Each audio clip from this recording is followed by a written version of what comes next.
HBM4에서는 구도가 뒤집어지기 힘들다라고 생각합니다. SK 하이닉스가 이미 개발은 삼성전자보다 훨씬 빨리 개발했고요. 지금 양산하려면 양산할 수 있는데 그럼 왜 굳이 1B를 가지고 하냐? 마진이 더 높거든요. 뒤에 따라오는 애들 보니까 시원찮은 거예요. 그래서 우리가 무리해서 원가 안 올려도 이번 판은 우리가 먹겠다 이런 생각한 거죠. 일단 감세를 하게 되면 누가 제일 수혜를 보죠? 네, 빅테크가 수혜를 봐요. 빅테크가 결국 AI 아주 최종 버전을 내놓겠죠. 우리가 AGI 혹은 ASI. 자, 이거는 결국 세상을 움직이는 OS가 될 거예요. 온라인이든 오프라인이든. 자, 그만큼 어마어마한 거를 만들려고 지금 군비 경쟁을 하는 겁니다. 공부하는 걸 좀 좋아하시는 분들은 S&P 500 기업들 중에서 좀 튀는 애들 있잖아요. 팔란티어라든지 GE 모노바라든지 슈퍼마이크로컴이라든지 그런 기업들도 공부해보면 충분히 기회가 많을 것 같습니다.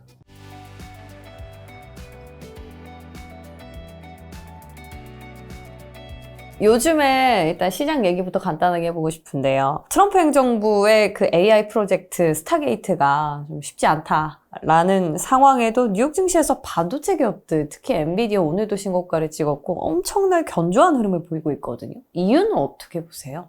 일단 이제 스타게이트가 약간 혼란스러운 상황이죠. 근데 이제 오픈 AI의 샘 올트먼이 워낙 또 이제 캐릭터가 세고 거기에다가 이제 소프트뱅크의 손정희 회장도 녹록지 않은 사람이다 보니까 의견 충돌이 되게 많은 것 같아요. 그렇지만 지금 스타게이트가 무산될 거라고 생각하는 사람은 별로 없는 것 같아요. 원래 당초 계획은 5천억 달러를 트럼프 대통령 임기 내다가 투자를 하고 첫 번째 원년이 이제 올해 1,000억 달러를 투자하기로 했는데 아마 올해 투자는 못한 거는 아마 이연될 것 같아요. 트럼프 대통령의 정책적인 일관성이 어느 정도 보이고 있다는 거죠. 최근에 OBBA라는 그 감세 법안을 통과시켰고요. 지난 7월 23일 그리고 이제 AI 행정명령을 통과시켰습니다. 감세를 하게 되면 빅테크들의 EPS가 개선되는 효과를 나타낼 수 있고요. 그러니까 빅테크들의 EPS가 개선되면 더 많은 AI 인프라 쪽으로 투자를 할 수가 있게 되잖아요. 자, 그게 이제 결국은 이 AI 인프라 쪽 사이클을 더 지속시키게 하는 요인이 되고 있는 거고 또 한편으로는 이제 스타게이트는 좌초하고 있지만 스타게이트 글로벌 확장판은 또 생각보다 괜찮습니다. 자, 스타게이트라는 거는 미국의 팀 아메리카를 만든 거예요. AI 쪽에 누가 제일 잘하는지 한번 보자라고 해서 다 모은 거죠. 여기서 리더는 오픈 AI입니다. 그리고 이제 반도체 칩셋 업체는 엔비디아, 브로드컴 이런 회사들이 모였고 마이크로소프트, 오라클 이런 클라우드 사업자들 그리고 암홀딩스 이런 회사들이 다 모여서 이제 팀 아메리카를 만들어서 AI 인프라를 구축하는 건데 자, 요거를 그대로 카피를 해서 해외 서버린 AI용으로 수출하자라는 게 글로벌 확장판이에요. 아무 나라한테나 줄 수는 없잖아요. 서버린 AI, 그러니까 글로벌 확장판은 동맹국이 우선인데 바이든 행정부하고 트럼프 행정부의 다른 점은 중동한테도 열어줬다는 거죠. 바이든은 중동이 좀 믿지 못할 동맹이라는 인식이 있었고요. 트럼프는 아니 돈 많은데 그런 게 어딨냐. 사우디아라비아하고 UAE 같은 데 가서 이제 그렇게 크게 세레머니를 하고 엔비디아 칩을 엄청나게 많이 살 거다. 이렇게 해준 거죠. 지금 빅테크들 실적 발표가 줄줄이 진행이 되고 있는데 이번 실적 어떻게 보셨는지 궁금하고요. 우리가 만족할 만한 AI 투자 전망치가 나왔다고 보시는지도 궁금합니다. 이제 지난 새벽에 마이크로소프트하고 메타가 실적 발표를 했어요. 근데 둘 다 완전히 서프라이즈가 나왔습니다. 그래서 일단 2분기 실적 시즌을 놓고 보면 한국 테크 기업하고 미국 테크 기업이 좀 엇갈린 것 같아요. 당장 즉각적인 효과는 제가 보기에는 환율이 영향을 크게 미친 것 같아요. 왜냐면 올 연초만 해도 달러 인덱스가 한 107 정도였거든요. 근데 이게 2분기에는 95까지 빠졌다가 최근에는 달러 강세 때문에 좀 올라오긴 했지만 여전히 98 수준이에요. 그러면 107에서 98까지 빠졌기 때문에 거의 10% 가까이가 빠졌잖아요. 미국 수출 기업들은 당연히 수혜를 볼 수밖에 없죠. 근데 반대로 우리나라 같은 경우는 1분기에 평균 원달러 환율이 1,460원 수준이었어요. 근데 2분기에는 1,350원 수준이었어요. 100원이 갑자기 원화가 강세가 갔기 때문에 당연히 우리 수출 기업들은 좀 타격이 있을 수밖에 없죠. 2분기 실적 시즌을 놓고 보면 미국 기업들이 아프퍼하는 게 훨씬 더 두드러지고 국내 기업들은 약간 쇼크성 실적을 내는 기업들이 좀 이제 빈번한 상황이죠. 이 EPS만 놓고 보면 이제 이런 흐름들을 보이고 있다. 그리고 이제 미국 빅테크들이 일단 EPS가 개선되는 흐름을 보이고 있고 그리고 이제 향후에는 감세 효과까지 더해지잖아요. 이번에 이제 OBBA 같은 경우는 트럼프 대통령이 통과시킨 이 법안을 보면 R&D 쪽에 지원이 파격적이에요. R&D 비용을 올해 쓴 거는 올해 그냥 환급해 주거든요. 그냥 현금으로 꽂아줘요. 만약에 마이크로소프트가 올해 200억 달러의 R&D를 지출했다. 그리고 예전에는 어떻게 했냐면 5년 동안 감가상각을 해서 이거를 해줬거든요. 근데 현금으로 꽂아주고 그리고 2022년하고 2024년 동안에 환급 못 받은 거 한 번에 줄게. 현금 보너스죠. 현금 흐름이 좋아지면 이걸 가지고 뭘 하겠어요. 또 AI 군비 경쟁하는 거죠. 이번에 캐펙스에 대한 부분은 지출이 좀 늘렸다고 보세요, 전체적으로? 전반적으로 다 늘었고요. 그 늘을 수밖에 없는 게 지금 EPS 당초 전망치보다 높아지고 있어요. 성장률 전망이. S&P 500 기업 기준으로 보면 올해 성장률 전망치가 한 5% 내외 수준인 것 같은데 저는 더 추가 상향될 가능성이 있다고 보고 있고 특히나 이제 우리가 빅테크라고 하는 M7을 보면 전망치가 훨씬 더 높거든요. 이제 S&P 500 기업들 전반보다. 그래서 올해는 아마 M7 기업들 같은 경우는 한 15% 내외까지 더 상향 조정될 가능성이 있다고 보고 있고 수익 낸 거는 또 AI 투자하겠죠. AI 2차 랠리 시작될까요? 이미 주가에는 2차 랠리라고 봐야겠죠. 4월에 그때가 바닥이었잖아요. 그때 대비해서 보면 많이 오른 기업들은 지금 뭐 100% 가까이 오른 기업들도 있고 그리고 올해 보면 엔비디아가 연간 대비해서도 지금 30% 이상 올랐고요. 저점 대비해서는 뭐 5, 60% 그 정도 올랐죠. 말씀해주신 것처럼 빅테크 기업들 주가는 이미 반영이 되고 있는 것 같은데 국내는 분위기가 옛날만큼은 아닌 것 같다는 생각이 들거든요. 올해 하반기 우리나라 주도 섹터 안에 반도체가 꼽히는데 이 부분 어떻게 보세요? 충분히 가능합니다. 그러니까 특히나 미국 AI 쪽에 또 인프라 투자 기대감이 높아진다 그러면 AI 쪽에 관련된 기업들은 국내 기업들은 당연히 좋아질 수밖에 없어요. 대표적으로 이제 SK하이닉스가 그동안 주가가 힘을 못 받다가 골드만삭스의 이제 역습이었죠. HBM 공급 과잉설을 제기하면서 주가가 빠졌는데 뭐 엔비디아 주가가 워낙 좋다 보니까 SK하이닉스도 좀 상승하는 흐름이고 한미반도체도 오늘 보면 좀 상승폭이 좋거든요. 하반기에는 좀 더 두드러질 수 있는데 그러면 이제 뭐 미국 테크 기업들처럼 좀 편안하게 올라가기보다는 약간 변동성이 있을 것 같아요. 왜냐면 그 6월 분위기만 봐도 우리나라의 어떤 상승 모멘텀은 뭐 섹터 내의 어떤 그 펀더멘털에 대한 기대감보다는 거버넌스 개편이라든지 세제 혜택이라든지 이런 쪽에 초점이 맞춰져 있었는데 지금 정부 여당 쪽에서 보면 그게 점점 더 약화되는 흐름이잖아요. 당장 법인세만 해도 인상이 되면 EPS가 꺾이는 거고요. 그리고 뭐 대주주 양도세 기준이 또 이렇게 되면 또 이제 연말에 또 대주주 피하려고 또 회피 물량들 나오는 것도 어쩔 수 없고요. 배당 분리과세도 원래는 25% 이야기하다가 지금 35%까지 높아지는 분위기이기 때문에 이런 것들이 계속해서 변동성을 만들 수밖에 없습니다. 메이저들 수급을 보면 SK하이닉스보다 삼성전자의 매력에 더 빠져든 것 같다라는 생각이 드는데 이 부분은 어떻게 보세요? 일단 삼성전자가 모멘텀이 이번에 좋은 게 나왔잖아요. 그래서 삼성 파운드리 대해서 기대하는 투자자들이 별로 없었는데 갑자기 나온 거잖아요. 서프라이즈하게 나온 거기 때문에 투자자들의 시선이 집중될 수밖에 없는 거고요. 요 모멘텀은 저는 하반기 반도체 섹터에서 되게 중요한 재료가 될 거라고 생각합니다. 문제는 반도체 관세인 것 같아요. 다음 달 중에 발표가 될 것 같은데 최악의 시나리오 그리고 최상의 시나리오를 좀 구분해 주신다면요. 일단 뭐 최악의 시나리오는 뭐 그 반도체에 대한 관세율이 우리의 지금 예상치를 벗어난 25% 이상 수준으로 간다 그러면 굉장히 이제 우려가 될 수밖에 없는데 만약에 그렇게 될 경우에는 요건 이제 반도체 내에서도 수요에 따라 좀 엇갈리는데 B2B 수요는 괜찮을 것 같아요, 상대적으로. 그래서 AI 쪽은 인프라 투자이기 때문에, 그리고 말 그대로 군비 경쟁이기 때문에 관세가 올라갔다고 해서 군비 경쟁을 안 할 수는 없는 거고요. 대신에 이제 B2C 쪽 제품인 이제 스마트폰이나 PC 같은 경우는 내구 소비재잖아요. 그러니까 사람들이 가격 올라가고 경기 안 좋으면 일단 구매를 미루거든요. 그런 것들이 이제 수요 위축을 좀 불러올 수 있다. B2C 쪽에 오리엔티드 되어 있는 삼성전자는 조금 이제 이런 부분이 우려가 될 수 있고요. 뭐 삼성 파운드리 모멘텀이 좋은 것과 별개로 메모리 쪽은 이제 그런 우려들이 있을 수 있고, SK하이닉스는 이제 HBM 매출 비중이 거의 절반 수준까지 올라왔기 때문에 상대적으로 좀 덜 민감하겠죠. 뭐 영향을 안 받는다라고 할 수는 없지만 상대적으로 덜 받는다, 이렇게 보고 있습니다. 그럼 부품이나 장비 업계 영향은 어떻게 보세요? 삼성전자하고 SK하이닉스의 어떤 주가나 실적 모멘텀에 대해서는 썩 나쁘진 않은 상황이잖아요. 근데 소부장들 딴에 이게 보통은 메모리 회사들이 돈을 많이 벌면 그 밑에 소부장 기업들이 낙수 효과로 같이 좋아지는 게 일반적인 흐름이거든요. 근데 지금은 그런 턴이 아니에요. 왜냐면 예전에는 업황이 좋아지면 투자를 많이 해서 생산량을 확 늘리는 게 기본 그런 거였는데, 지금은 메모리 반도체라는 게 범용 제품보다는 이제 커스터마이즈드 된, 어떻게 보면 파운드리에 가까운 비즈니스로 가고 있잖아요. 그러면 이제는 물량 Q보다는 P가 중요한 사이클이거든요. 그러니까 뭐 투자를 섣불리 하려고 하지는 않을 것 같습니다. 물론 이제 이번에 SK하이닉스도 컨퍼런스 콜에서 뭐 M15X 팹 같은 경우 빨리 이제 뭐 가동을 하고 더 투자하겠다라고 하지만, 실질적으로 업계에서 보면 이제 장비 발주를 내거나 이런 쪽에서는 굉장히 보수적으로 움직이거든요. 하이닉스가 많이 번다고 해서 막 투자가 막 급격히 일어나고 이런 분위기는 아니라는 거죠. 이런 분위기는 결국은 연말에 내년에 대한 캐펙스에 대해서 뭔가 좀 명확해질 때 약간 이제 주가가 본격적으로 탄력을 받을 수 있다고 생각합니다.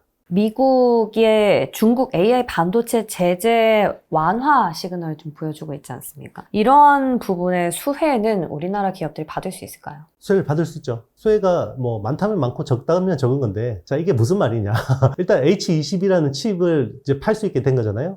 H20이라는 건 중국에만 파는 거예요. 근데 이제 당초 엔비디아가 이야기하기로는 자기네들 재고 있는 거, 그게 한 100만 개 정도 되거든요. 요것만 팔고 이제 더 안 만들 거야 라고 이야기를 했었거든요. 우리는 이제 B30이라는 이제 후속 칩을 준비를 할 거야 라고 이야기했는데, 최근에 이제 수요가 너무 좋으니까 중국 쪽에서 막 웃돈을 더 주겠다 라고 하니까 지금 TSMC에다가 30만 장을 급하게 주문을 했어요. TSMC 지금 팹이 꽉 차 있잖아요. 급하게 주문하면 어떻게 되냐면 급행료를 줘야 돼. 그래서 보통 파운드리 비즈니스는 슈퍼 핫 런이라는 게 있거든요. 일부 유휴 라인을 비워 넣는데 여기는 보통 프리미엄을 30% 이상 더 줘야 돼요. 그 비싸잖아요. 자, 그러면 이거는 가격 전가할 수 있다는 거죠. H20 가격이 원래 장당 한 14,000달러 정도 되는데 여기에 최소 프리미엄 30% 더 이상 붙여서 팔 수 있다는 거고요. 자, 그러면 이런 식으로 계속해서 슈퍼 핫런에 대한 수요가 나올 수 있다면 H20에 들어가는 HBM은 당초 수요 계획이 있었을까요? 없었겠죠. 네. 그러면 HBM에 대해서도 원래 계획이 없던 거니까 만들어 달라 그러면 조금 더 기존에 파는 것보다는 좋은 조건에 제시했을 가능성이 있어요. 지금은 이제 뭐 30만 장 규모니까 이게 뭐 얼마나 클지 모르겠지만, 자, 이게 한 번으로 끝나는 거냐? 두 번, 세 번 있을 거냐? 여기에 대한 판단에 따라서 이제 HBM에 대해서 수요가 완전 달라질 수 있는 거죠. 그리고 만약에 그럴 경우에는 골드만삭스가 우려하는 대로 공급 과잉 가능성이 있다고 하더라도 갑자기 돌발 수요가 튀어 올라오는 거니까 완전히 이제 이야기가 달라지는 거죠. 수급 균형을 맞추는데도 만약에 큰 도움이 될 거다. 국내에서 H20 칩을 공급하는 반도체 기업은 어디예요? 외신들, 특히나 이제 젠슨왕이 코멘트에서 나온 거잖아요. 그래서 이게 약간 혼재돼 있어요. H20이라는 칩은 호퍼, 그러니까 이제 원래 H100이라는 칩 기반으로 해서 이 성능의 20%로 완전 낮춰서 만든 거고, 초기 모델은 HBM3, 그러니까 이제 4세대 HBM을 96GB를 채택을 했었어요. 근데 여기 삼성전자에 HBM이 들어갑니다. HBM3가. 근데 이제 지금은 마이크론이나 SK하이닉스 같은 경우는 HBM3 라인은 거의 없어요. HBM3E 라인으로 이미 5세대로 다 전환했거든요. 삼성전자 정도만 이제 4세대 라인이 일부 남아있다고 볼 수 있고, 근데 이제 이게 약간 헷갈려 하는 부분들이 H20E라는 버전이 있어요. 기존의 H20에서 약간 개선된 버전인데, 요게 이제 E가 익스텐디드죠. 확장판이라고 볼 수 있는 건데, H20E는 팔 수 있는지 못 파는지 아직 불명확한 것 같습니다. 이거를 팔 수 있다라고 추정하는 분들도 있고, H20E에 대한 거는 따로 라이선스를 받아야 된다, 이렇게 보는 것도 있거든요. 그러니까 일단 우리가 트럼프의 말은 항상 디테일이 없잖아요. 그래서 이거를 팔아도 된다라고 해석하는 쪽도 있고, 저거는 별도로 또 라이선스 받아야 돼, 이렇게 보는 쪽도 있기 때문에, 만약에 H20E가 된다 그러면 여기에는 SK하이닉스의 HBM3 8단이 들어가요. 여기는 144GB가 들어가거든요. 워딩 그대로 H20만 팔 수 있다 그러면 삼성전자가 수혜고요. H20E까지 포함한 내용이다 그러면 하이닉스가 더 수혜를 보겠죠. 트럼프 대통령이 확정을 지어줘야지 할 수 있겠네요. 그렇죠. 항상 뭐 사인하는데 디테일이 없어요. 서로 사인한 주체들의 말도 다르고. 맞습니다. 급하게 하니까 항상. 삼성전자 여러모로 지금 악재들을 털어내고 있는데, 일단 이번 실적은 어떻게 보셨는지 궁금합니다. 삼성전자 실적은 굉장히 실망스럽죠. 원래 시장 컨센서스라고 하는 게 7조 원대였어요. 4조 3천억 나왔으면 엄청나게 못한 거거든요. 자, 그러면 어디서 뭔가 문제가 생겼냐? 반도체, 특히나 이제 D램 쪽에서 벌어들이는 이익이 생각보다 약했다. 요게 첫 번째고, 두 번째로는 우리가 이제 흔히 이야기하는 비메모리, 파운드리 쪽에서 적자 폭이 생각보다 컸다라는 거죠. 파운드리 적자 폭이 그래도 한 2조 원 이내 아닐까 생각하는데 이게 2조 5천억 정도 나온 것 같아요. 여기 이제 생각보다 이제 부진했고, 그리고 이제 또 일회성 비용도 컸죠. 그 HBM 그 중국향으로 만들어 놓은 거 재고 있는데 이게 못 팔게 되니까 불용 재고 처리해야 되잖아요. 요게 이제 회계상 손실로 잡은 건데, 자, 이거는 1분기에 엔비디아가 그 H20 칩 못 팔게 되면서 H20에 대한 재고를 손실 처리했잖아요. 그게 한 80억 달러였거든요. 이거는 회계상 손실이기 때문에 다시 팔면 현금으로 환입이 돼요. 그럼 이제 삼성전자도 일부 그런 효과를 좀 기대할 수는 있겠죠. D램 쪽에서 레거시는 어떻게 나왔습니까? D램 레거시는 굉장히 불확실해요. 지금 어쨌든 슬금슬금 가격은 나쁘지 않은 상황이긴 한데요. 뭐 슬금슬금 올라가는데, 일단 레거시 같은 DDR4 같은 거는 좀 올라가고 있고, DDR5의 프리미엄 갭은 점점 줄어들고 있어요. 자, 그러면 이게 무슨 상황이냐? 왜냐면 관세가 90일 유예됐으니까 그 전에 미리 재고를 땡겨 놓은 거예요. 재고를 땡겨 놨는데 그럼 관세가 실제로 부과했을 경우에 수요가 어떻게 될 거냐. 일단 줄어들 거라고 보고 있거든요. 원래는 고정거래 가격이나 이런 것들이 스팟 가격이 튀면 계속해서 올라가겠거니 생각하지만 지금은 올라가는데 저게 진짜가 아니다. 시장 참여자들이 많은 거죠. 그래서 저거는 가수요가 분명히 붙어 있을 거야. 실제로 관세가 부과됐을 경우에는 수요가 급속도로 위축될 수도 있겠다. 이렇게 우려를 하고 있는 상황이죠. 낸드 쪽도 비슷합니까? 낸드 쪽은 더 처참하죠. 그러니까 보통 메모리 반도체라고 그러면 전체 반도체에서 한 25% 정도 내외를 차지하거든요. 그래서 정상적인 상황에서는 D램이 6, 낸드가 한 4, 이 정도 비중 되거든요. 근데 요즘에 보면 D램이 75%, 낸드가 25%까지 쪼그라들었어요. 그만큼 지금 낸드 수급 상황이 안 좋은 거고요. 계속해서 공급을 줄여서 일단 가격을 디펜스하고 있다고 보면 됩니다. 그럼 수요가 늘어나는 게 아니고 공급 감산으로 인해서 일시적으로 안정을 찾는 거네요. 그렇죠. 감산이 이제는 일시적이 아니라 상시적이 있겠죠. 이런 상황에서 중국이 지금 치고 올라오는 속도가 빠른 걸로 알고 있는데 중국 견제 같은 경우에는 여전히 주시를 해야 하는 상황입니까? 아니면 안심해도 되는 구간입니까? D램 같은 경우는 작년에 역습을 받았잖아요. 그래서 사실 DDR4에서 돈을 많이 벌어야 되는데 이 사이클이 완전히 망가졌어요. 갑자기 CXMT가 5% 물량을 쏟아내버리니까 거기가 갑자기 레드오션화돼서 마진이 그냥 없어져 버렸거든요. 근데 이제 DDR5도 제가 보기에는 그렇게 마진이 좋을 것 같지는 않아요. 기대한 것보다는. 우리가 지금 D램에서 벌어들이는 수익의 대부분은 HBM 쪽이잖아요. 근데 HBM 쪽은 아직까지 중국의 CXMT가 못 따라오고 있어요. 그래서 기술 격차가 있기 때문에 여기에 이제 마진 디패스는 될 거라고 보고 있는데 이제 걱정되는 건 낸드입니다. 그 CXMT가 D램을 만들고 중국의 YMTC라고 하는 양쯔 메모리가 낸드 플래시를 만드는데 양쯔 메모리의 낸드가 생각보다 쓸만해요. 심지어 얘네들 기술이 그 엑스태킹이라는 기술이 있는데 회로부하고 데이터 셀부를 따로 만들어서 칩 두 개를 하이브리드 본딩으로 연결하는 기술이 있거든요. 그 엑스태킹 기술을 삼성전자가 최근에 라이선스를 했어요. 그 기술을 쓰려고. 그러니까 이제 우리가 중국은 우리나라 기술 맨날 뭐 카피하고 훔쳐가고 이런 대상으로 보다가 이제는 우리가 기술을 가져오는 이 정도까지 올라온 겁니다. 지금 남은 돌파구는 HBM4 밖에 없는 것 같은데 현재 엔비디아향 콜 테스트 어느 정도 진행 중이라고 추정합니까? HBM3도 안 됐기 때문에 HBM4는 조금 이제 시간이 걸릴 것 같고요. 그리고 HBM4에 대한 뭔가 검증을 받으려면 연말에 그 HBM4에 들어가는 D램 낱장 있잖아요. 그게 이제 1C거든요. 10나노대에서 보면 X, Y, Z 그리고 A, B, C 이런 식으로 이제 가거든요. 그러면 C가 6세대잖아요. 근데 이제 SK하이닉스하고 마이크론 같은 경우는 HBM4에 5세대의 D램을 써요. 1B 그리고 이제 마이크론은 1베타를 쓰는데 삼성전자는 1C를 쓰는 이유가 그동안 뒤쳐졌기 때문에 뭔가 퀀텀 점프를 해서 무리수를 두는 거죠. 그런데 이제 1C에 대한 투자 계획이 연말로 잡혀 있습니다. 그래서 평택 쪽으로 이제 설비기 들어가는 거, 그리고 이제 당초 이야기한 대로 월 8만 장 정도로 투자를 하는지, 이런 것들을 봐야 되고요. 그리고 이제 D램에서 뭔가 문제가 해결됐다, 양산을 하는구나, 라고 보면 D램을 가지고 HBM을 만드는 건 또 다른 검증의 허들이 있다고 봐야 돼요. 지금 말씀해주신 3, 2나 4를 뚫어야만 실적 상승이 있는 거죠. 지금 현재 납품하고 있는 HBM만으로는 수익 창출이 좀 어렵습니까? 지금은 엔비디아 빼고는 납품을 해요. 그래서 AMD 향으로는 들어가고 있고요. HBM3를. 브로드컴 향 ASIC에도 일부 채택이 됐어요. 근데 엔비디아만 아직까지 못 들은 거죠. 근데 중요한 게 AI 가속기 시장에서 엔비디아가 80%인데 나머지 20 이걸 잡아봐야 사실 이게 가는 기별도 안 가죠. 빅테크들마다 콜 테스트 기준이 상당히 다른가 보네요. 그 HBM이라는 메모리 자체가 범용이 아니라 뭐 DDR4, DDR5처럼 설계가 딱 표준화되어 있고 뭔가 이 그 프로토콜 같은 것들이 딱 표준화되어 있는 게 아니라 그 고객사에 맞게 다 커스터마이즈드 되어 있는 거예요. 그래서 오랫동안 테스트를 해야 되고 그 엔비디아가 요구하는 그런 어떤 전기 성능이나 열 성능이나 이런 것들 다 맞춰줘야 됩니다. 지금 레거시랑 HBM 쪽 점검을 했으니까 마지막 남은 건 파운드리 같은데 파운드리 이번 실적은 좀 아쉽지만 남은 타겟책을 이번에 발견을 한 것 같아요. 사실 이번에 테슬라 그 딜 되기 전에도 사실 나쁘진 않았어요. 왜냐면 지금 엑시노스 2500이라는 칩이 양산이 되고 있거든요. 그래서 엑시노스 2500이 3나노 기반이잖아요. 엑시노스 물량이 없을 때만 해도 삼성 파운드리의 가동률, 그러니까 선단 공정 가동률이 한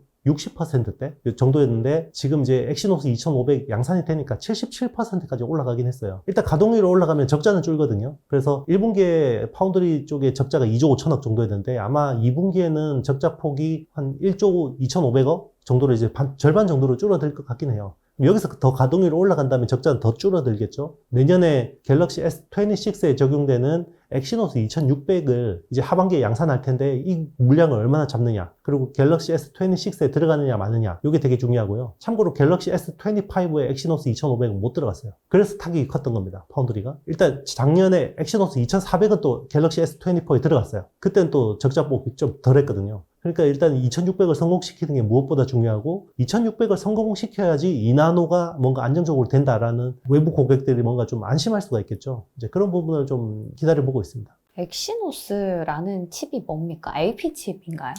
삼성전자 스마트폰에 들어가는 두뇌 칩인데요. 여러 가지 시리즈들이 있잖아요. 연간으로 뭐 한 3억 대 이상 만드는데, 거기서 프리미엄 라인업이 딱 두 개가 있어요. 갤럭시 S 시리즈하고, 그리고 이제 G 플립, G 폴드 시리즈가 있는데, 사실 물량 면에서는 S 시리즈가 압도적이에요. S 시리즈에 보통 들어가는 게 중요한데, 하이엔드 제품에는 퀄컴의 스냅드래곤을 대부분 써요. 갤럭시 S24 같은 경우도 울트라 모델에는 스냅드래곤을 다 썼고요. 그 밑에 이제 플러스나 기본 모델에는 엑시노스가 들어갔거든요. 아마 뭐 엑시노스 2600도 그렇게 될 가능성이 높아요. 그것만 들어가도 엄청나게 뭐 물량 면에서 큰 겁니다. 엑시노스 2600을 하이엔드 쪽에서 써서 퀄컴 대신으로요? 같이 들어가는 거죠. 갤럭시 S 시리즈가 라인업이 3개가 있거든요. 기본 모델이 있고, 플러스 모델이 있고, 울트라 모델이 있어요. 아이폰에 보면 기본 모델이 있고, 프로 맥스 뭐 이런 식으로 있듯이, 최고 하이엔드 모델은 퀄컴이 보통 칩이 들어가고요. 미들하고 로우엔드 모델은 이제 프리미엄 라인업이지만 그 중에서도 이제 미들하고 로우 쪽에서 보면 이제 엑시노스가 일부 채택이 되죠.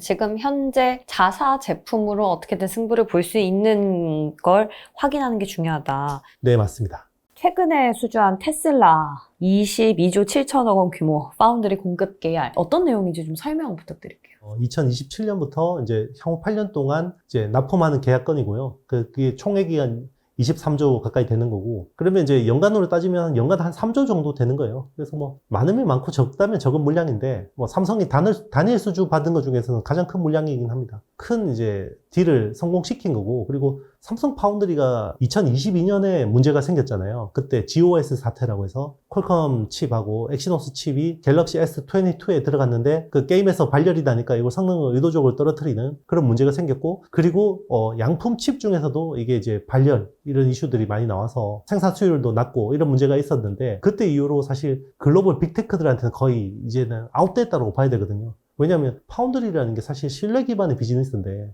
자, 저렇게 문제가 생기면 누가 쓰겠냐는 거죠. 자, 그동안 그걸 해결하기 위해서 절치부심 노력했고, 빅테크 물량을 가져오기 위해서 굉장히 많은 노력을 했는데, 그게 이제 이번에 결실을 거둔 거라고 볼 수 있고요. 일단 테슬라가 삼성 파운드리를 쓰기로 했으니까, 그러면 이제 그 밑에 있는 그 중소팹리스 업체들은 이제 약간 좀 안심하고 맡길 수 있는 그런 분위기가 되는 거죠. 이번에 테슬라를 수주했기 때문에 앞으로 퀄컴까지도 가능성이 있다라는 얘기가 있더라고요. 일단 지금 퀄컴하고도 개발하고 있어요. 근데 퀄컴은 2022년에 학을 떼고 이제 그다음부터는 안 했거든요. 근데 최근에 이제 2나노 쪽은 좀 쓸만하다고 생각해서 일단 테스트하고 있는데, 요게 이제 물량 면에서 보면 굉장히 작은 모델이에요. 보통 300mm 웨이퍼 기준으로 따지는데 한 요게 월 2,000장 정도라고 보는데, 자, 그럼 월 2,000장 정도면 테슬라 물량 대비해서 얼마나 되는 거냐? 테슬라가 요게 8년 동안 하는 거고 연간으로 보면 3조 되잖아요. 웨이퍼 기준으로 보면 월 10,000장에서 20,000장 정도 됩니다. 그럼 그거보다 굉장히 작은 모델인 거죠. 퀄컴한테도 이제 월 10,000장 단위로 이런 모델, 스냅드래곤 8 뭐 이런 것들을 가져오는 게 중요한 거죠. 수율이 진짜 많이 올라왔긴 왔나 보네요, 2나노가.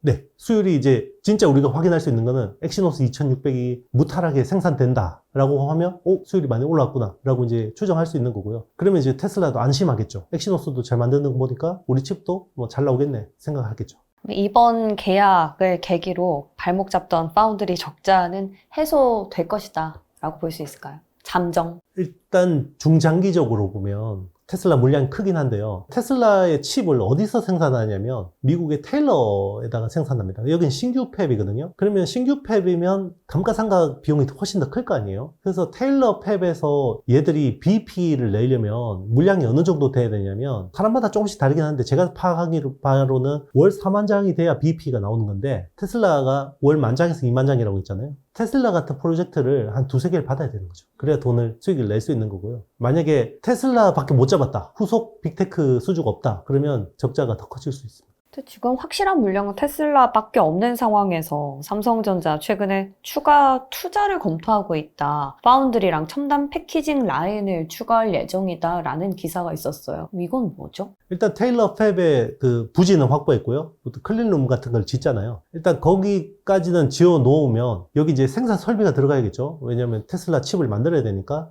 이제 설비들이 들어가는데 그게 뭐 EUV 장비나 이런 것들로 또 엄청난 조 단위의 투자가 필요합니다. 월 4만 장이라는 BEP가 거기서 나오는 거죠. 그러니까 BEP라는 게 이만큼은 받아야 맞습니다. 수익을 낼 수 있다라는 그렇죠. 의미인 이게 거예요. 규모의 경제가 돼야지 이게 이제 되는 건데 지금 테슬라 물량만으로는 적자죠. 그럼에도 일단 생산을 해야 되니까 추가 투자를 할 것이다라는 건데 네, 안 하면 테슬라를 생산할 수 없잖아요. 테슬라 물량을. 그럼 이 팹에 들어가는 뭐 소재, 부품, 장비 기업 중에서 어떤 기업의 수혜가 가장 클까요? 어떻게 수혜를 받는 디테일한 부분들은 좀 더 이제 시간을 보면서 지켜봐야 되는데 제가 생각하기로는 일단 오사드 업체가 제일 좋아질 것 같아요. 오사드 업체라고 하면 이제 후공정을 전문으로 하는 회사인데 두산 테스나라는 회사가 이제 이 이슈가 나왔을 때 상한가 갔거든요. 그러면 시장에서 상한가를 보냈다라는 거는 일단 시장에서는 두산 테스나가 제일 수혜라고 본 거죠. 그래서 두산 테스나가 그럼 왜 제일 수혜냐? 두산 테스나의 비즈니스 구조를 보면요. 전 사업부가 대부분 삼성 파운드리 관련 매출이에요.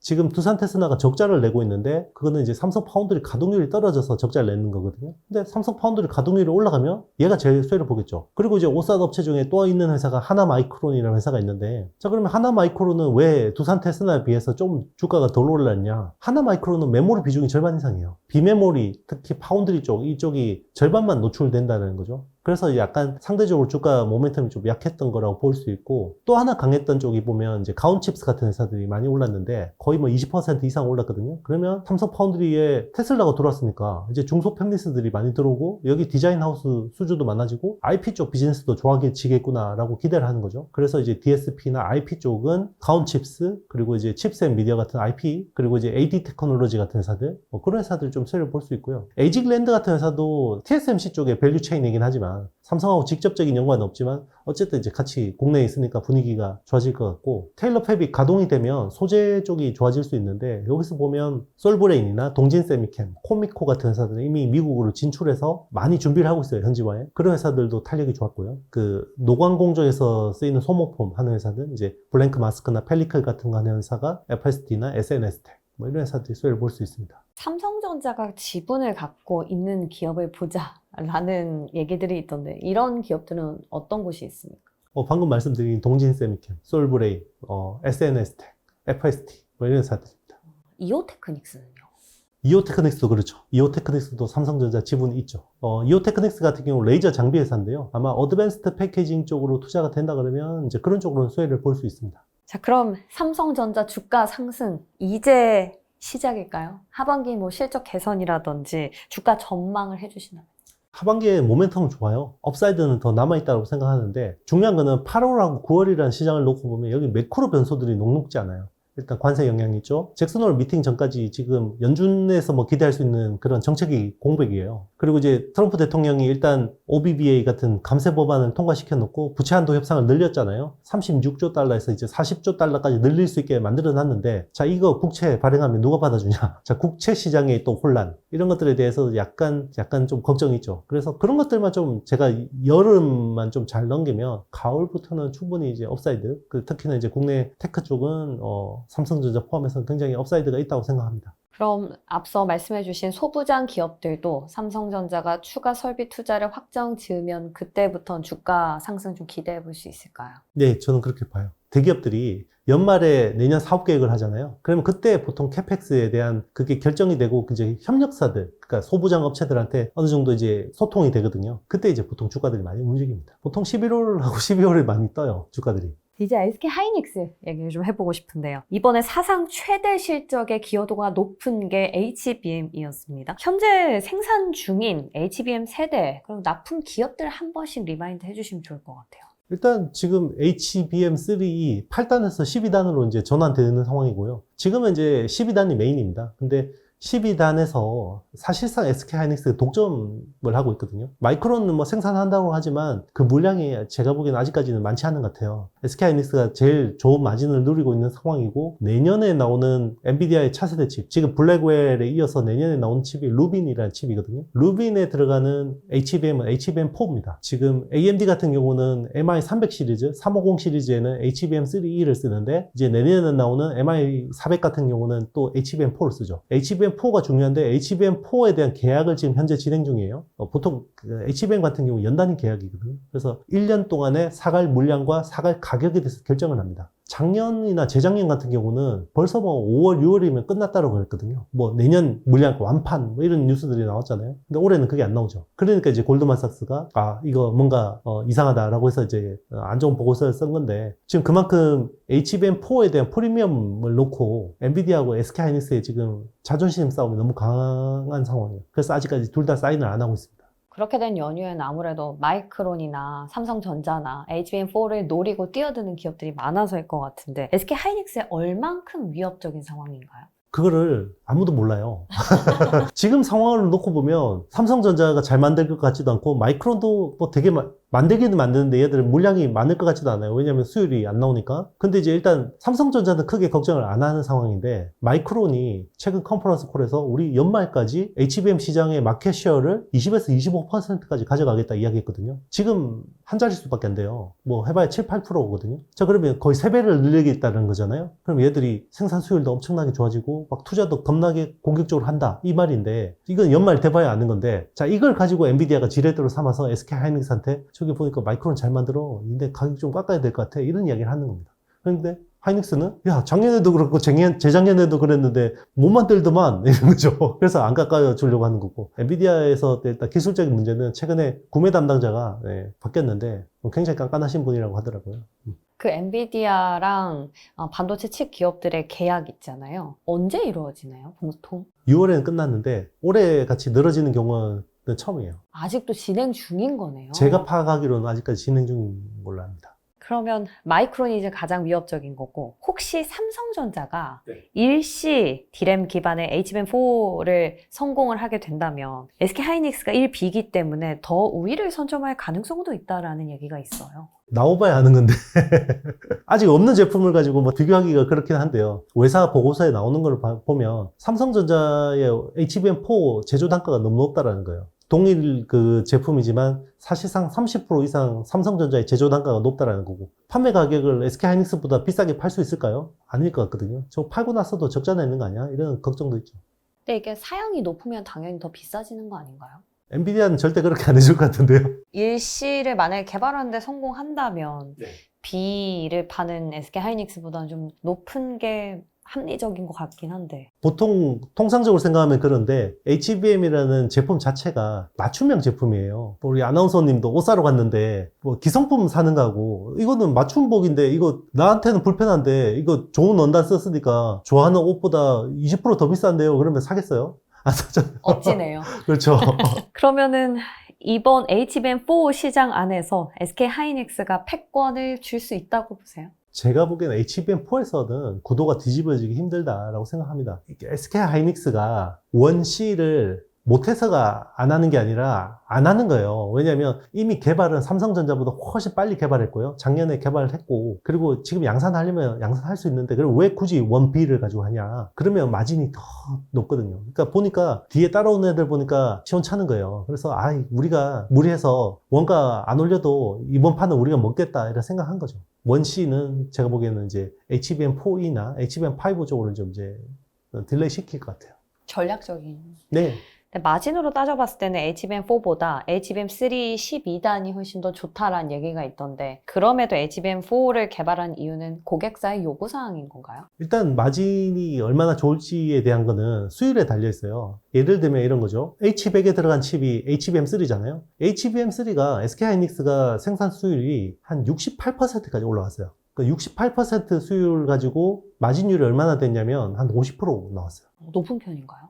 그 보통 D램을 68% 수율로 만든다 그러면 사업 접어야 되는 거죠. D램 같은 경우 보통 80% 중후반 아니면 아예 못 만들어요. 돈이 안 남아요. 그런 상황인데 그만큼 이게 만들기 어렵고 최적화된 제품이라고 보면 되는 건데요. 이번에 블랙웰에 들어가는 HBM3 같은 경우는 수율이 60% 초중반대로 알고 있어요. 그러면 68%보다 수율이 낮잖아요. 그러면 마진이 더 떨어졌겠죠. 근데 실제로 안 그래요. 마진이 60%가 넘어요. 엄청 비싸게 파나 보네요. 엄청 비싸게 파는 거고 그리고 경쟁사들이 그만큼 못 따라오는 거고요. 그러면 HBM4의 마진율이 떨어집니다. 이렇게 이제 전제하는 거는 당연히 HBM4에 대한 수율이 굉장히 낮을 거라고 전제를 하는 거고요. 그리고 이제 여기 막 SK하이닉스의 수율은 낮은데 경쟁사들은 굉장히 잘 만들 거야 라고 이제 하는 건데 일종의 억가 아닐까요? 그렇잖아요. 제일 잘 만드는 애가 제일 잘 만드는 애는 수율은 낮아지는데 경쟁사들 갑자기 수율이 높아진다라고 전제하는 거잖아요. 작년에 모건 스탠리가 똑같은 이야기 했어요. 올해 HBM 시장이 마진이 박해지고 뭐 겨울이 온다 그랬지만 하나도 안 맞았고요. 저 골드만삭스가 내년에 망신당할 거라 생각합니다.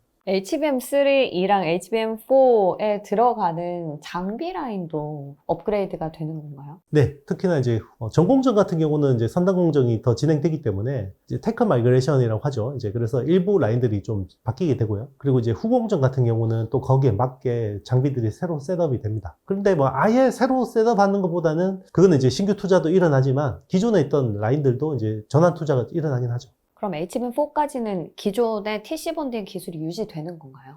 네, 제가 보기에는 HBM4E에도 일부 제한적으로 하이엔드 레이어에만 일부 제한적으로 적용될 것 같고 HBM5나 이때 적용될 것 같아요. 그리고 뭐 이거는 이제 배시 이야기예요. 이제 세계에서 하이브리드 본딩 제일 잘 만드는 회사가 이야기한 건데 최근에 이야기하기로는 20단이나 24단 정도 돼야지 하이브리드 본딩이 메리트가 있을 거다. 그래서 향후 2년 동안은 TC 본딩 대비해서 HBM 시장에서 하이브리드 본더가 경쟁력을 가지기 힘들다 이런 식으로 코멘트를 했습니다. 최근에 LG전자까지도 HBM 장비 사업에 뛰어들었지 않습니까? 그래서 장비사들 경쟁도 상당히 심화되고 있는데 HBM 장비 기업도 투자 매력도 어떻게 보세요? 한미 반도체의 독점이 깨졌기 때문에 멀티플에서는 사실 이제 손해가 있죠. 단기적인 관점에서는 이제 메리트가 있을 수도 있다고 생각하는데요. 우리가 이제 그동안 뭐 텐베거 봤잖아요. 한미 반도체 같은 경우는 시총이 뭐 1조도 안 되는 회사가 뭐 20조까지 가는 걸 봤기 때문에 자, 그런 걸 기대하고 지금 투자하기는 좀 맞지 않다. 그럼 한화비전이나 LG전자 쪽은요?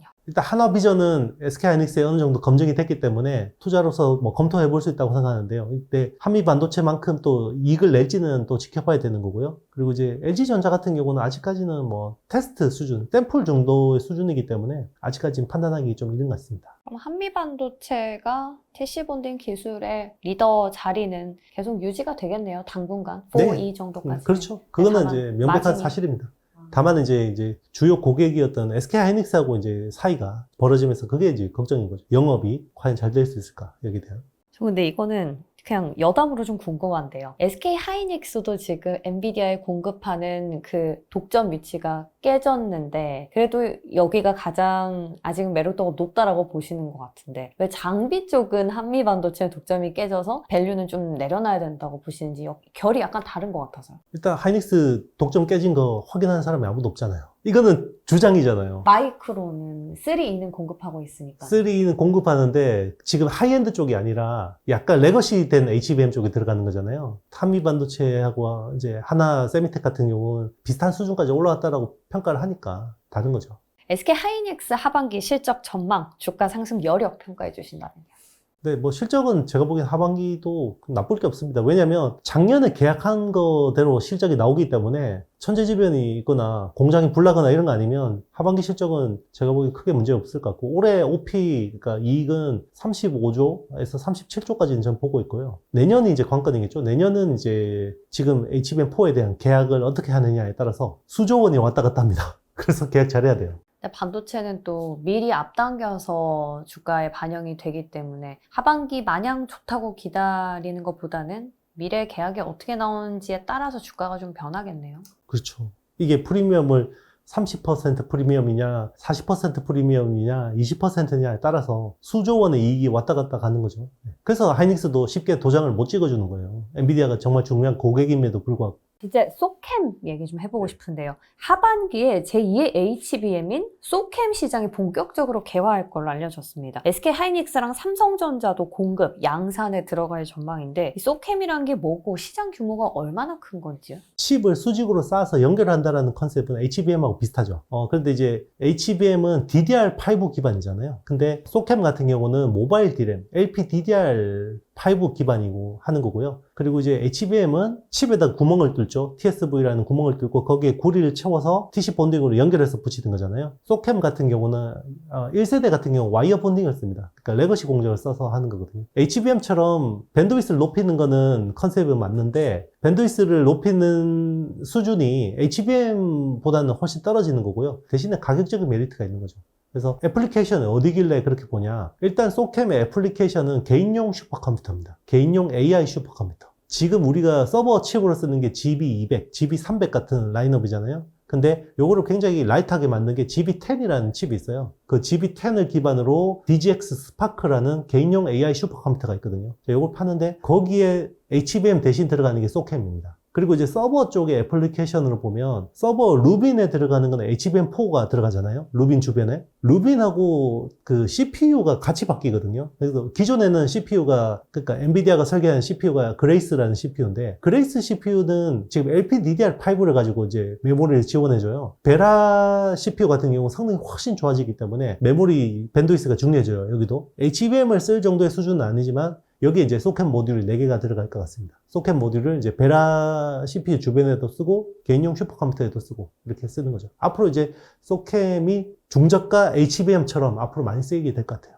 HBM은 쉽게 말해서 B2B 쪽인 거고, 네, 소캠은 B2C에서 시작해서 B2B 저사양까지. 맞습니다. 근데 수요가 그렇게 많나요? 많이 늘어날 수 있죠. 왜냐하면 이제 지금은 그 AI 서버가 굉장히 비싼 거 하이엔드 쪽만 있지만 앞으로는 좀 이제 저렴한 서버가 필요해질 수도 있는 거고요. 그리고 이제 그 엣지 디바이스라고 하는 이런 쪽에도 이제 소캠 모듈이 많이 들어갈 수 있죠. 소캠 관련주들이 시장에서 막 반짝 상승을 했었는데 순환매 타이밍 그럼 기다려 볼 만할까요? 소캠을 지금 1세대 제품인데 주도하는 게 마이크론이에요. 그래서 이제 약간 국내 수혜가 좀 애매한 거죠. 일단 뭐 기판 쪽은 뭐 TLB나 뭐 대덕전자 이런 회사들은 뭐 실제 수혜가 있기는 합니다만은 이게 HBM처럼 뭔가 확고한 모멘텀으로 보기는 조금 아쉽죠. SK 하이닉스랑 삼성전자가 지금 공급 양산에 들어간다는 건 어느 정도 개발 단계인가요? 이제 양산하는 건 제가 보기 기술적으로 그렇게 어려울 것 같지는 않아요. 커스텀 메모리라는 거는 고객하고 얼마나 오랫동안 기본적으로 시간의 양이라는 게 있거든요. 그걸 오랫동안 했는지가 중요한데 사실 엔비디아 입장에서는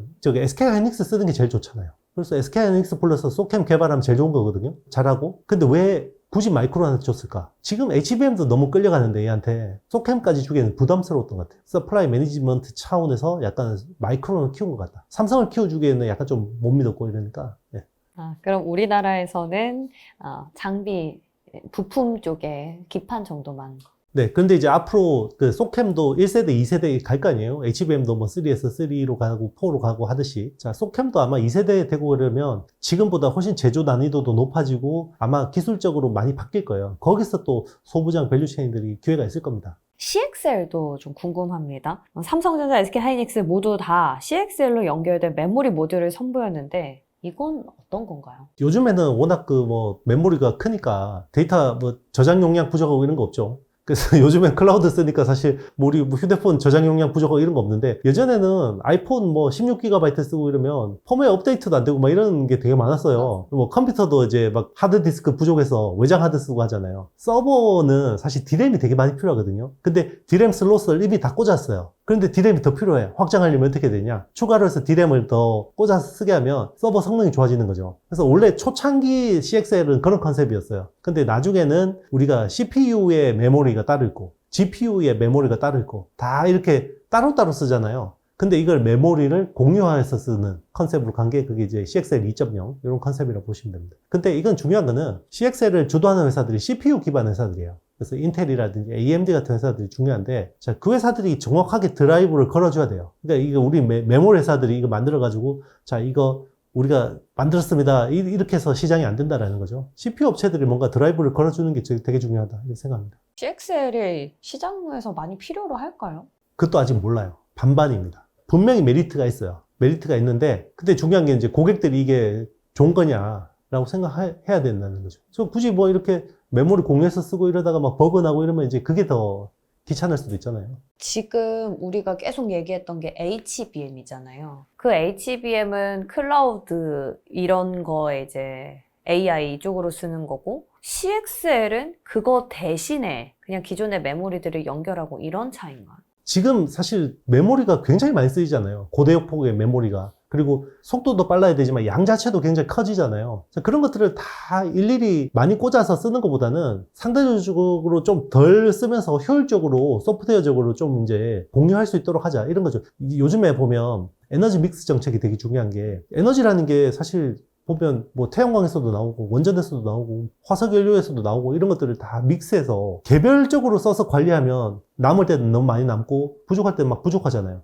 그러니까 가상발전소처럼 실질적으로는 이거를 한 개처럼 움직이게 다 연결해서 스마트 그리드를 하잖아요. 약간 메모리도 약간 그런 컨셉으로 효율적으로 쓸 수 있게 하는 그런 컨셉이라고 보시면 될 것 같아요. 국내에서 CXL 투자가 유효한 기업이 있습니까? 삼성전자고 SK하이닉스 메모리 회사들이 CXL을 되게 밀고 싶어 하죠. 생각보다 이게 시장이 잘 안 열려요. 기대했던 것보다. 소부자는요? 그 테스터 회사들이 좀 아무래도 관심이 많죠. 네오셈이라든지 뭐 DI라든지. 그럼 이런 CXL은 앞서 말씀해 주셨던 소캠이랑은 조금 달리 봐야겠네요. 그 붐 자체를. 일단 소캠이라는 모듈이 그 메모리가 되게 중요한 게요. 보통 메모리라는 거는 제덱이라는 그 국제 기관이 있어요. 여기서 설계를 표준을 정해주면 보통 이제 여기에 맞게 다 만들거든요. 메모리 회사들이. 그래서 설계가 정해지고 여기에 맞게 만들면 되는데 소캠이라는 건요. 제덱에서 만든 게 아니라 엔비디아가 만든 거예요. 엔비디아가 우리가 쓸 거니까 여기에 맞게 커스터마이즈 해줘 라고 해서 만든 메모리예요. 그러니까 엔비디아 표준 메모리인 거죠. 이제 그런 것들이 많아지는 거죠. 그러니까 제가 메모리가 파운드리화 된다라는 게 이제는 빅테크들이 자기들이 쓸 메모리를 설계를 해서 주면 이걸 만들어줘. 이게 파운드리죠. 유리기판도 궁금한데요. 결국에 AI 반도체 패권 경쟁 핵심 기술은 유리기판이다 라고 얘기를 많이 하는데 국내 기업들 지금 현재 개발 수준 어느 정도 상황까지 볼 수 있을까요? 일단 SKC 이제 앱솔릭스가 제일 드라이브를 많이 걸었었고요. 원래는 이제 그 유리기판을 처음에 이제 뭔가 이슈화 시킨 거는 인텔이에요. 2023년에 이제 처음 공개를 해서 굉장히 주목을 끌었는데 인텔이 아시다시피 굉장히 상황이 안 좋아서 유리기판이나 이런 쪽을 지금 뭐 벌릴 수 있는 상황이 아니고요. 그리고 이제 SKC 같은 경우도 원래는 플라스틱 기판의 그 코어 플라스틱을 대체해서 그거를 이제 유리를 대체하는 글래스 코어 기판이라고 하죠. 유리 코어 기판이라고 하는데 구리 기반의 회로는 똑같은 거예요. 자, 그거를 원래 하려고 했는데 최근에 이제 유리기판의 기술 트렌드 자체가 글래스 코어 기판보다는 유리 인터포저 쪽으로 뭔가 좀 약간 무게중심이 바뀌었어요. 어떻게 다른가요? 2.5D 패키징 그 사진 보시면 3층짜리로 돼 있거든요. 이게 GPU가 있고 HBM이 딱 있고 요 밑에 연결되어 있는 게 실리콘 인터포저잖아요. 근데 이 실리콘 인터포저는 반도체 칩하고 똑같은 거거든요. 웨이퍼거든요. 웨이퍼를 잘라서 쓰는 거예요. 기판처럼. 너무 비싸겠죠. 그래서 이거를 유리로 대체해보자라는 게 유리 인터포저고 제일 밑에 있는 게 기존의 플립칩 BGA라는 기판을 써요. 그 플립칩 BGA를 유리 기판으로 대체해보자라는 게 글래스 코어 기판입니다. 그럼 유리 인터포저만 써도 기판 안 써도 돼요?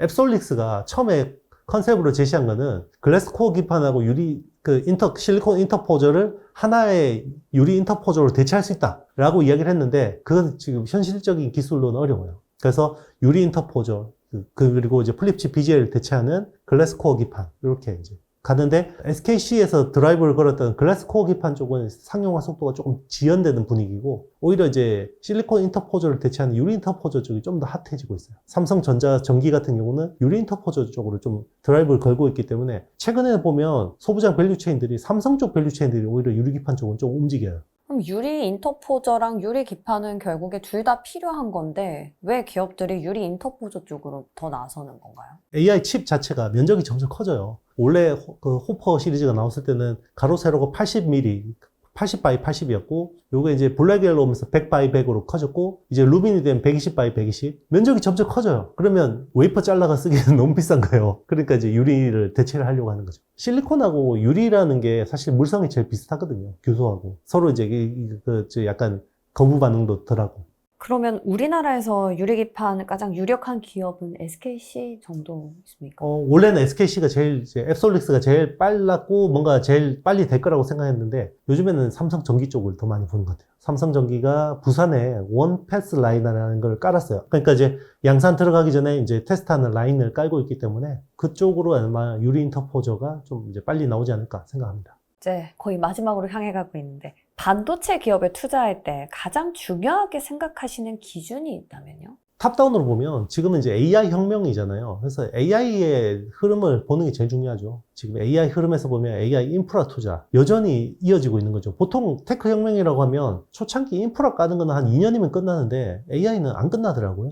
그래서 계속해서 더 가고 있고, 그러니까 당초 생각한 것보다 AI 쪽의 수요, 인프라 투자 수요가 너무 많은 거예요. 과거 테크 혁명하고 좀 다른 거는, AI 혁명이 다른 부분은 정부의 역할이 되게 다른 것 같아요. 예전에 뭐 인터넷 혁명이나 모바일 혁명은 정부는 그냥 기업들한테 잘해라, 그래서 뭐 규제 없애주고 뭐 불필요한 거 있으면 치워주고, 약간 감독 같은, 시합에서 뛰는 선수가 아니라 감독 같은 이런 역할을 했잖아요. 근데 AI 혁명은 정부가요, 플레이어입니다.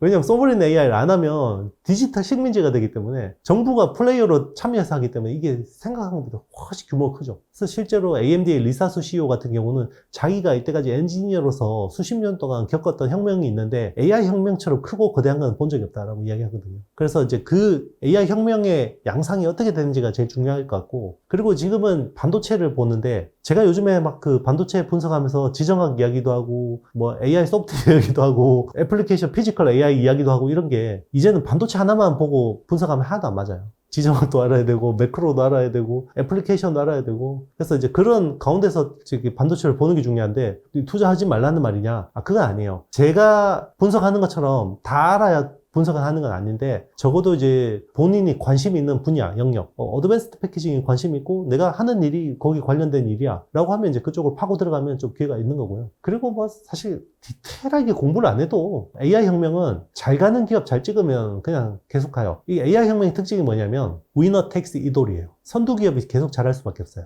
왜 그러냐면 데이터가 중요해요. 데이터가. 근데 선두 기업이 데이터가 제일 많죠. 기존에 잘 가던 기업들 괜히 많이 올랐다가 내리지 말고 계속해서 팔로우하면서 그 기업들 공부하는 게 더 나을 것 같아요. 지금 만약에 반도체 섹터에 투자한다면 가장 유망한 기업 어디 해볼까요? 일단 빅테크 중심으로 보시고요. 자, 그렇게 말씀드린 이유는 일단 감세를 하게 되면 누가 제일 수혜를 보죠? 네, 빅테크가 수혜를 봐요. 빅테크가 결국 AI 아주 최종 버전을 내놓겠죠. 우리가 AGI 혹은 ASI, 뭐 Artificial General Intelligence, Artificial Super Intelligence. 자, 이거는 결국 세상을 움직이는 OS가 될 거예요. 온라인이든 오프라인이든. 자, 그만큼 어마어마한 거를 만들려고 지금 군비 경쟁을 하는 겁니다. 빅테크들 중심으로 보시고요. 공부하는 걸 좀 좋아하시는 분들은 그 중에서도 약간 좀 S&P 500 기업들 중에서 좀 튀는 애들 있잖아요. 팔란티어라든지, 뭐 GE 모노바라든지, 뭐 슈퍼마이크로컴이라든지, 그런 약간 좀 작은 기업들도 공부해보면 충분히 기회가 많을 것 같습니다. 국내에서는 없을까요?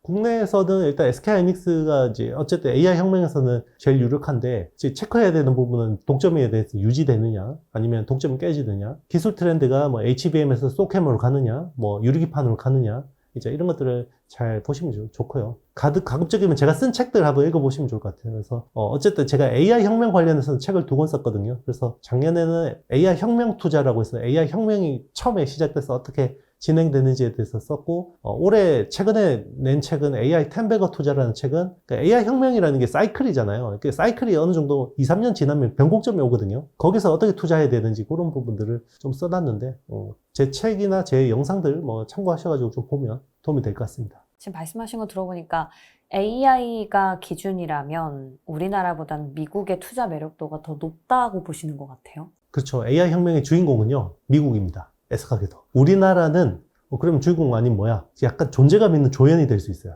지난 모바일 혁명하고 인터넷 혁명하고 다른 부분이요. 그때는 우리가 주인공 될 수 있었어요. 근데 지금은 링이 없어졌어요. 그때는 링이 여기 따로 저기 따로 있는 거라서 우리가 주인공이 될 수 있었는데, AI라는 거는 벽이 없어요. 모든 영역에 적용되는 기술이고 한계가 없는 기술이기 때문에 어쨌든 AI 혁명에 투자를 한다 그러면 미국 기업을 안 볼 수가 없어요. 혹시 마지막으로 해주고 싶은 말씀 있으시다면요?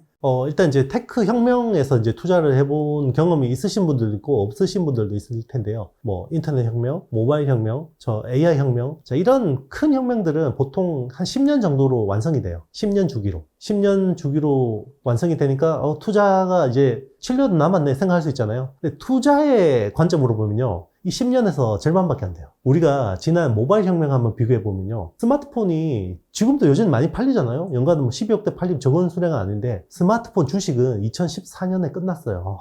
그 절반이거든요. 그러니까 AI 혁명도 10년 동안 진행되는데 AI 주식으로 보면 아마 절반 정도에서 끝날 가능성이 높아요. 2022년 11월에 AI 혁명이 시작됐기 때문에 이제 3년 됐거든요. 이제 한 2년이 남았습니다. 앞으로 2년 동안 열심히 AI 쪽으로 투자를 하시는 게 좋을 것 같습니다. 혹시 중국은 미국과 겨뤄볼 만한 정도는 아닙니까? 일단 중국 기업들 중에서도 주목할 만한 기업들이 있어요. 그래서 제가 AI 10배거 투자라는 책을 쓰면서 한 종목을 40개 정도를 분석을 했거든요. 그 중에 절반 이상은 미국 기업이고 국내 기업들도 적지 않은데 제가 엄선해서 중국 기업 딱 3개만 넣어놨어요. 그거는 이제 홍콩에서 살 수 있는 주식들. 그거 한번 참고해서 책 보시면 좋을 것 같습니다.